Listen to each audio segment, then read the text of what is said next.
yard about to pick up lumber and tell these guys how I want it to be cut. Meanwhile, I'm here crying. I'm not a big crier, but I've noticed that I've been crying a lot throughout this process. The weekend was a tough weekend, as you know, I've been talking to you all about. I really just wanted to say thank you to all of you that are watching, that are following along on what I'm doing,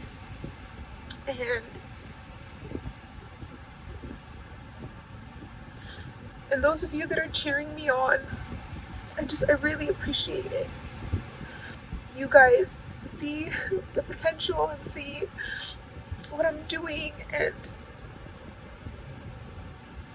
I really hope it inspires you, and to believe in yourself the way that you are believing and cheering in me.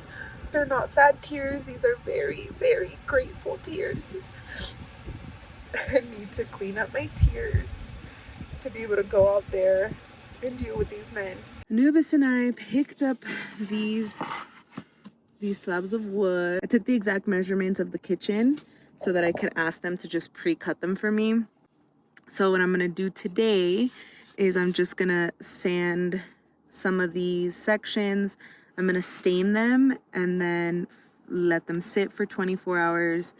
And once 24 hours have passed, I then can spray them with a clear coat on top that's like a protective coat. Then it'll be ready for me to put some brackets and put these on the kitchen. I'm so excited. These have all been stained.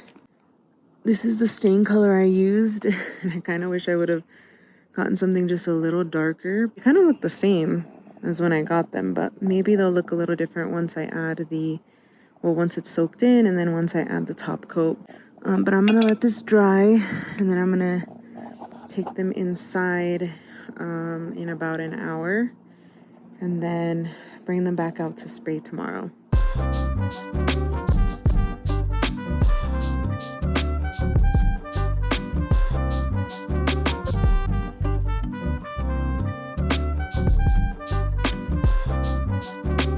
All right, I look a mess, but who cares? I am cutting up these garbage bags, and I'm cutting them in half so that I can lay down something to protect my floors while I finish painting these doors.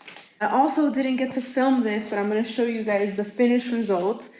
If you remember, yesterday I ended up staining the wood. Let me show you what it looked like had I not stained it again.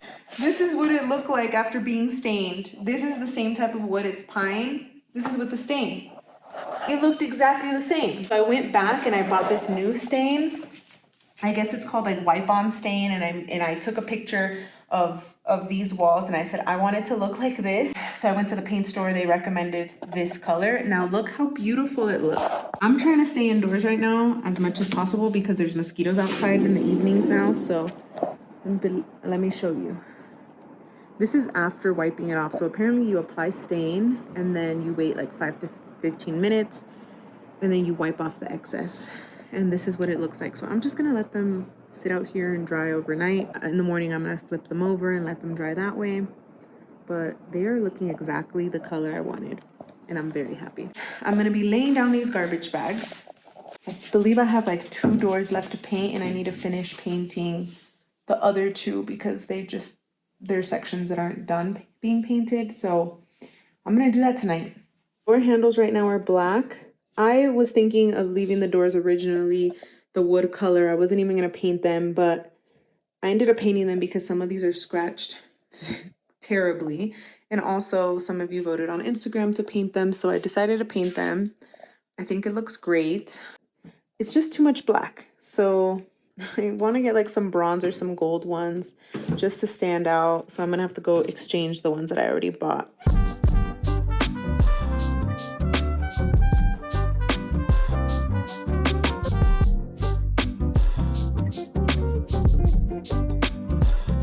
If you need windows, I'd say come to GM. I think they had pretty decent prices. I mean, I got 8 windows and the total was $1,400. I'm gonna pick them up now and I'm super excited for them to get installed.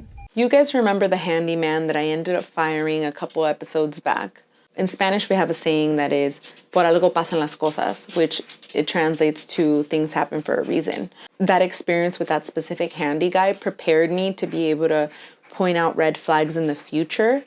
Now, before I go into the story, I want it to be clear that unfortunately, there are homeowners and business owners that end up refusing to pay. On the other hand, there are also scammers out there.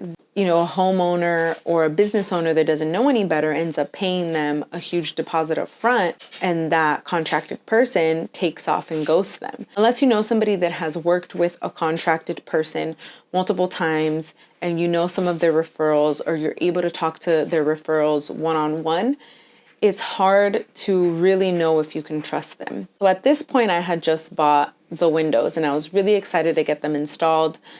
I was just ready to really see this cabin finally finishing up. Willie, he was working on other projects, so he couldn't really prioritize my project and move as quickly. But this other guy, he seemed to be free. So like maybe he's an option. Invoice for $3,500 and included all of the work that needed to be done. But nothing was itemized. So then I asked him, hey, can you please itemize this invoice? So then he ended up sending me this itemized invoice. I noticed that he had asked for a $500 deposit before any of the work was started. And it was just to solidify the day. So I thought about it. I don't know any of his references. I don't know this guy. I don't feel comfortable. Like I can feel it in my gut that I don't feel comfortable sending this man $500 and he hasn't done anything. And at the time, $500 was a lot to me because I was already above my budget. So then I ended up letting him know, and I was very clear and very straightforward that I was not comfortable sending him $500. As his response was a huge, huge red flag. First of all, he texted me these long messages. He was trying to convince me that me giving him $500 was actually a risk for him and it was a way to protect me. This guy is really pushing me to send him $500 and that just doesn't feel right. So then I decided I'm just gonna let him know that he should probably work with somebody else because I don't feel comfortable sending him the $500. And if that's something that he really needs and feels that he needs in his business, I respect that and he is free to work with somebody else. He completely stopped responding to me. So I assumed, all right, this guy doesn't want to work with me anymore. That's fine. I'm just gonna move on with Willie, which at this point, Willie had been doing a really good job. And 3 days later, this guy responds to me out of nowhere and says, I understand what you're saying. Everything will work out. I'm still planning on starting work tomorrow. What time can I go over and start? Is it possible for me to start working today? He sent me all of these long messages again, once again, letting me know that he gave up all this other work. He prioritized me. I didn't even send him a deposit, blah, blah, blah, blah, blah. So he was just going on and on and on. And I was like, you know what?